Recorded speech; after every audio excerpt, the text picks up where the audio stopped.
오늘 잠언 30장 1절 보겠습니다. 잠언 30장 1절입니다. 이 말씀은 야게의 아들 아굴의 잠언이니 그가 이디엘 곧 이디엘과 우갈에게 이른 것이니라. 아멘. 잠언 30장 전체로 봤을 때 1절은 서론에 해당합니다. 그래서 이제 저자가 누구를 대상으로 이 잠언을 기록하였는지 이러한 것들이 나와요. 잠언의 대부분은 솔로몬의 지혜로 구성되어 있죠. 30장은 아굴의 잠언이라고 해서 이례적으로 기록되어 있어요. 또 31장도 보시면 르무엘 왕을 훈계한 잠언이다라고 구별되어서 기록되어 있습니다. 그래서 잠언에서 30장과 31장은요, 부록처럼 생각합니다. 기능적으로 떨어지거나 의미가 약하다 이런 건 아니에요. 근데 좀 다른 성격으로 붙어 있다 이런 의미 정도예요. 여기에 보면 아굴을 야게의 아들이라고 합니다. 아굴은요 성경 전체에서 이때 이제 딱 등장합니다. 이 아굴이라는 이름의 뜻은요 뭐 수집가 이런 뜻이라고 해요. 모은다, 모으는 사람 이런 의미예요. 무엇을 모을까요? 아굴은요 지혜를 모으는 자로 등장한다고 보여요. 참 이거 묵상할 만합니다. 우리가 아굴의 이름을 생각하면서 나는 무엇을 모으는 자인가를 생각해 봐야 돼요. 그리스도인은 하나님의 지혜를 모읍니다. 지혜를 자기 마음에 담아요. 또 그 지혜를 나눠요. 아굴이 수집가인데 잠언에 기록되어 있는 것으로 봐서 그는 무엇을 모으는가? 지혜를 모은다라고 그래요. 자, 어떤 경우에는 이 솔로몬의 별명이 아굴이다라고도 해요. 그러나 뭐 꼭 그렇지는 않아요. 아굴이라는 다른 어떤 지혜자로 볼 때가 많습니다. 야게의 아들이라고 되어 있는데 야게도요 여기에서만 등장하는 이름이에요. 야게의 뜻은 뭐냐면 경외하는 자 이런 의미예요. 경외하는 자의 아들, 지혜를 모으는 자의 잠언이다 이런 의미예요. 참 인상 깊죠. 이름 자체에 하나님의 메시지가 담겨 있습니다. 주님을 경외하는 자는 주님의 말씀을, 지혜를 마음에 담는다는 거죠. 이 야게의 아들 아굴이요 이디엘과 우갈에게 말한 것이다라고 되어 있어요. 그러니까 이 아굴의 잠언의 이제 청중이 되겠죠. 혹은 아굴의 제자들이라고 볼 수 있어요. 이디엘의 뜻은 또 재밌습니다. 하나님과 함께 있다의 뜻이에요. 우갈은 능력이 있다라는 뜻이에요. 혹은 부수적인 뜻으로 먹다라는 의미가 있습니다. 이것도 지혜와 연결하여 생각할 수 있어요. 지혜, 지혜가 한이 없으신 하나님과 함께 있는 자 이디엘과 지혜를 먹는 자 우갈이 이 잠언을 받는다는 거예요. 정말 이 1절을 묵상하다 보면 그냥 우리가 모르고 읽으면 그냥 읽고 끝내죠. 근데 의미를 살피면서 읽다 보면 30장 1절 자체에 하나님의 메시지가 들어 있습니다. 이 30장 전체는요, 아굴이 자신의 무지함을 막 고백합니다. 나의 지혜로서는 하나님의 지혜를 알 수 없다라는 걸 강조를 해요. 이게 이제 아굴의 잠언의 좀 특징입니다. 자신의 지혜의 한계와 하나님을 경외하는 마음을 나타내요. 겸손하죠. 그 앞선 이제 솔로몬의 잠언의 어조랑 약간 달라요. 솔로몬의 잠언은 마치 하나님께서 우리에게 말씀하시는 것처럼 이렇게 가르쳐 주시는 어조가 있었다면 30장의 아굴의 잠언은 저는 아무것도 모릅니다. 라는 그 마음에서 좀 겸손하게 하나님을 바라봄으로 영광을 올려드리는 또한 간구하는 이런 어조가 나타납니다. 그래서 1절에 나와 있는 그 이름의 뜻대로 경외함, 하나님 앞에 낮아짐 이런 의미가 30장에 많이 담겨 있어요. 그러면 이제 2절부터 4절을 보겠습니다. 나는 다른 사람에게 비하면 짐승이라 내게는 사람의 총명이 있지 아니하니라. 나는 지혜를 배우지 못하였고 또 거룩하신 자를 아는 지식이 없거니와 하늘에 올라갔다가 내려온 자가 누구인지 바람을 그 장중에 모은 자가 누구인지 물에 옷을 싼 자가 누구인지 땅의 모든 끝을 정한 자가 누구인지 그의 이름이 무엇인지 그의 아들의 이름이 무엇인지 너는 아느냐? 아멘.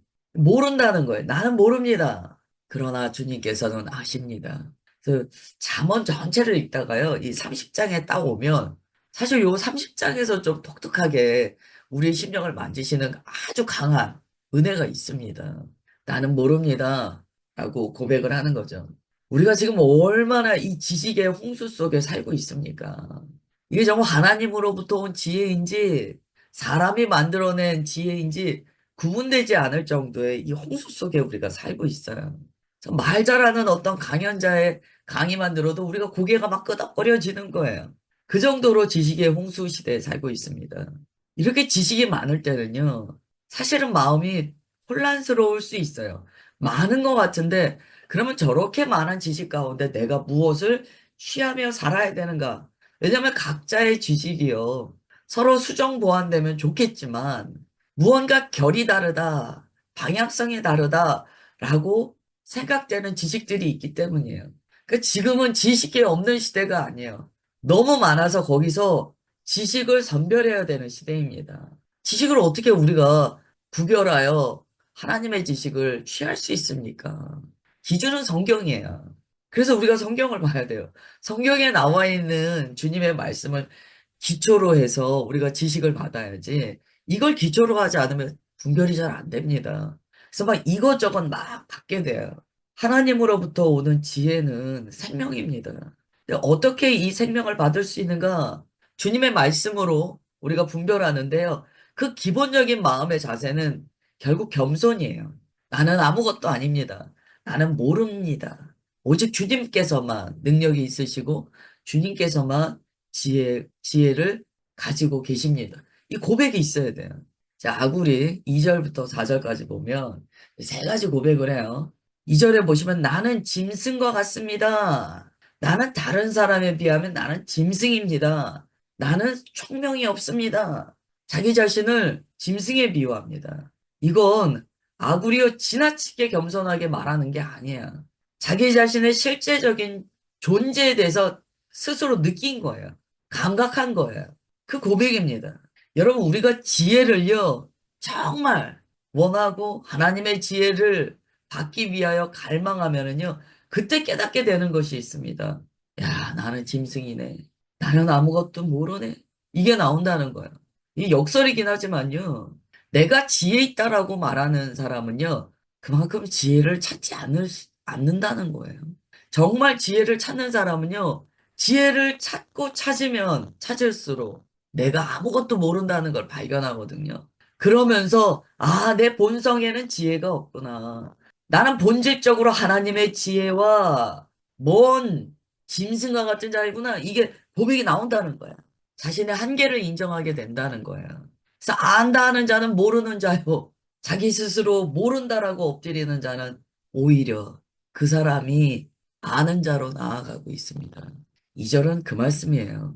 3절에 보면 아굴이 또 이렇게 얘기해요.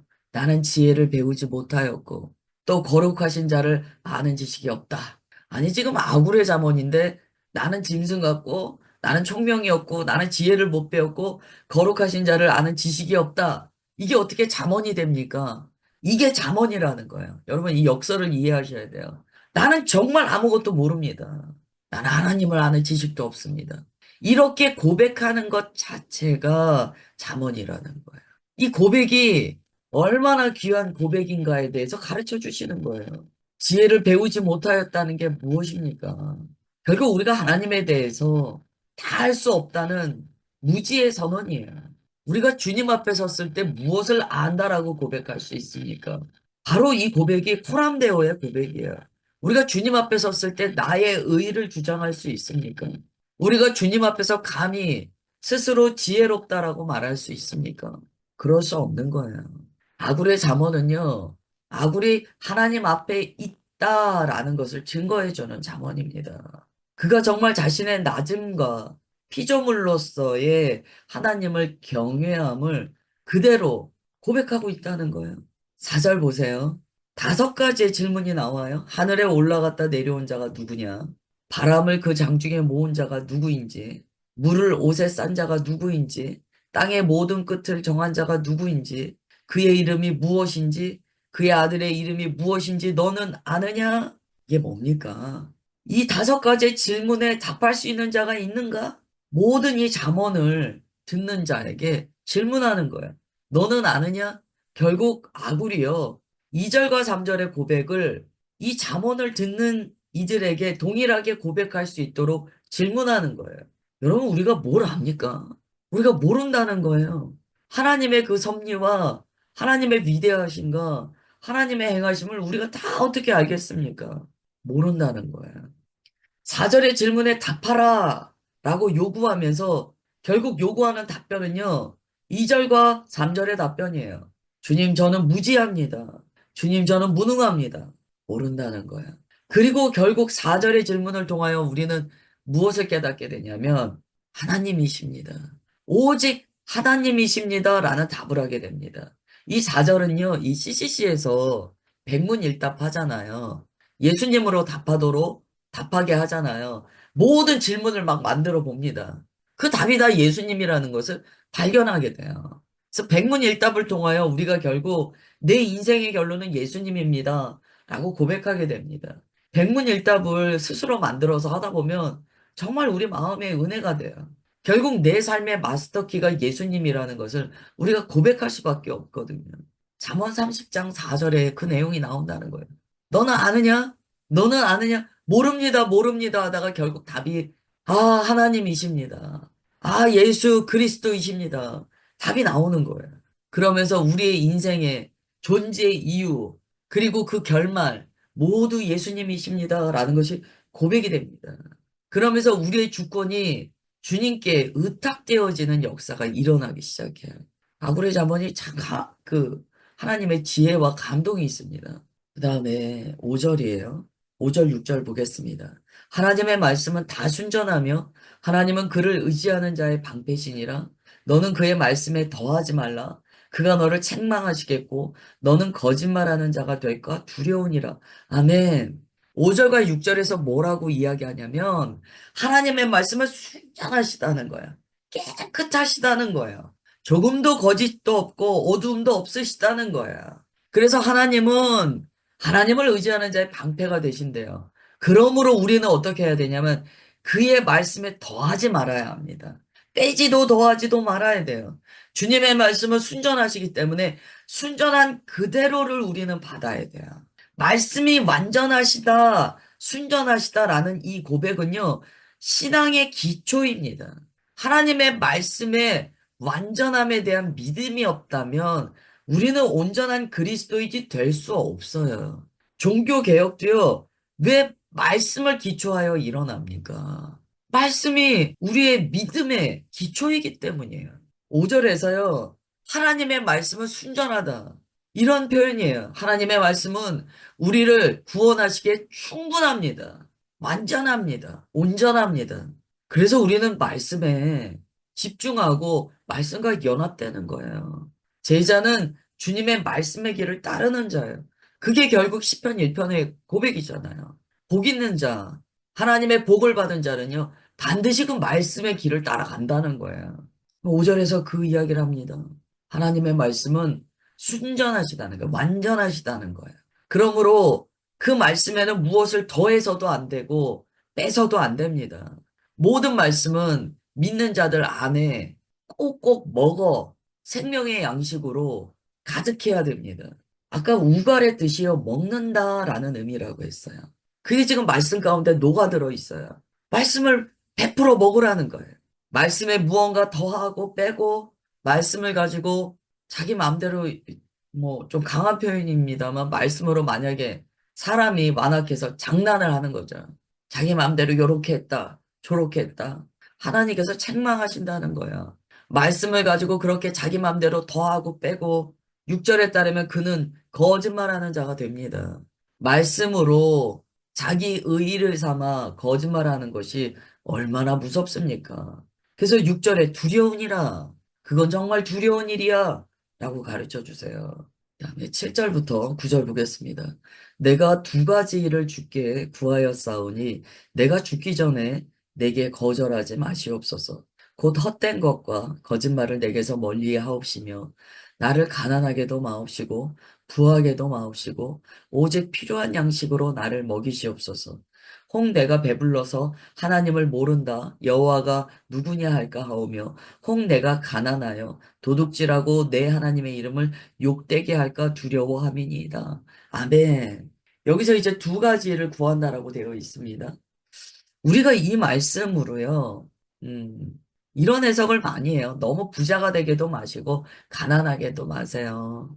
우리가 죄성이 있다 보니까 너무 부자거나 가난하면 죄로 빠지기 쉽지 않겠습니까?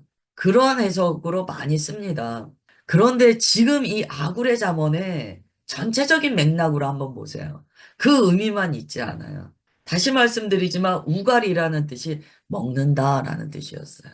그렇기 때문에 지금 잠언 30장에서 이 부자 이런 의미는요. 무언가 하나님께서 베풀어 주신 말씀 이상의 것을 더 먹거나 덜 먹는 것과 연결됩니다. 보세요. 9절에 홍 내가 배불러서 그냥 부자라고만 말하지 않아요. 배부르다. 뭡니까? 아까 하나님의 말씀은 순전해서 더하지 말라 그랬어요.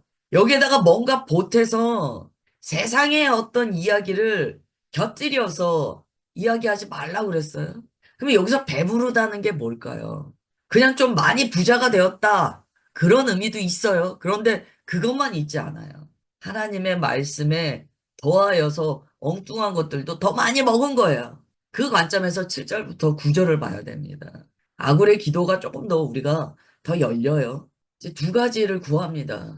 부하게도 마세요. 가난하게도 마세요. 이게 그의 기도예요. 여러분, 이건 금욕주의 아니에요. 이거 금욕주의로 해석하는 것은 조금 부족한 해석이라고 보여요.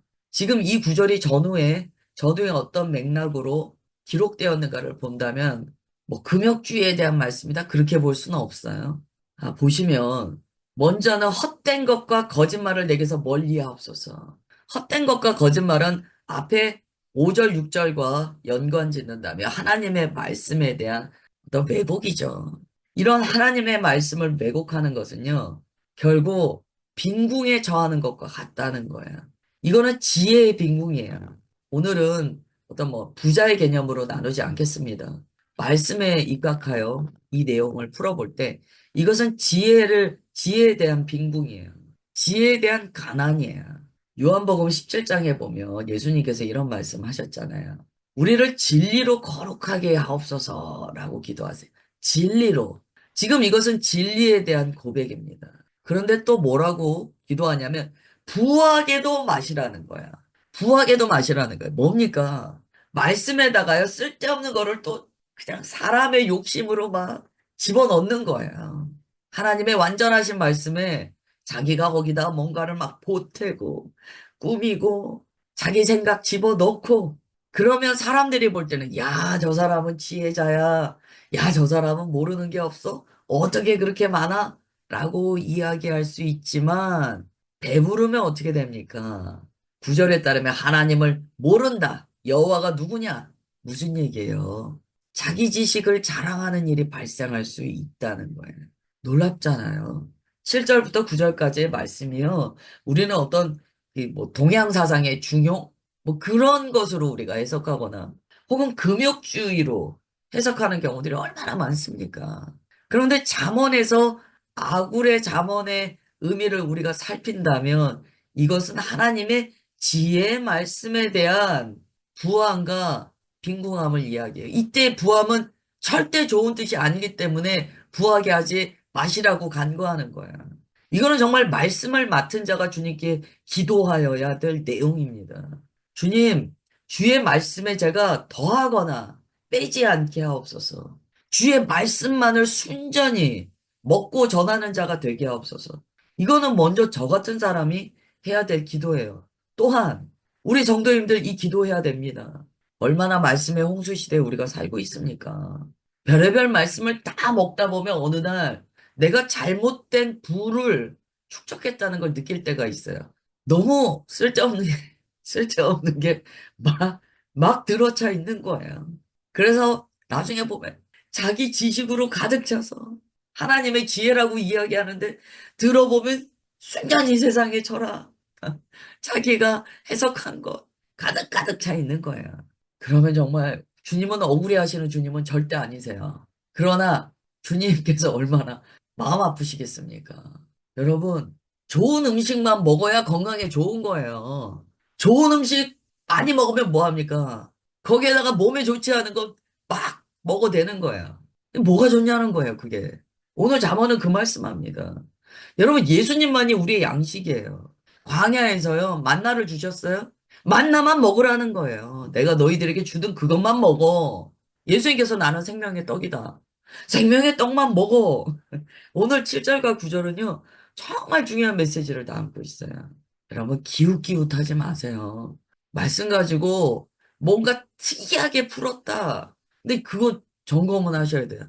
복음은 복음 그대로 우리가 받아야 돼요. 그래서 잠언 30장이 굉장히 은혜롭습니다. 내일 10절부터 보겠습니다. 기도하겠습니다. 하나님 아버지, 오늘 아굴의 잠언을 통하여 주님의 말씀을, 그 완전하신 은혜의 말씀을 우리가 어떻게 먹어야 하며 받아야 하는지를 깨닫게 됩니다. 주님을 경외함으로 광야에서 내려주시는 주의 만나만을 먹는 우리가 되게 하옵소서. 또한 그 만나를 꼭꼭 씹어 먹음으로 생명의 양식을 누리는 우리가 되게 하옵소서. 우리의 지혜는 오직 주님으로부터 오는 주님께서 부어주시는 생명의 지혜라고 고백합니다. 혹여 우리의 마음 가운데 잘못된 세상의 지식이 지혜라는 옷을 입고 들어와 있다면 주님, 이 시간 성령의 불로 태우시고 주님의 지혜의 말씀으로 우리의 심령을 채워주옵소서. 주님 그렇게 인도하여 주시는 것 믿사오며 사랑하는 주 예수 그리스도의 이름으로 기도드리옵나이다. 아멘.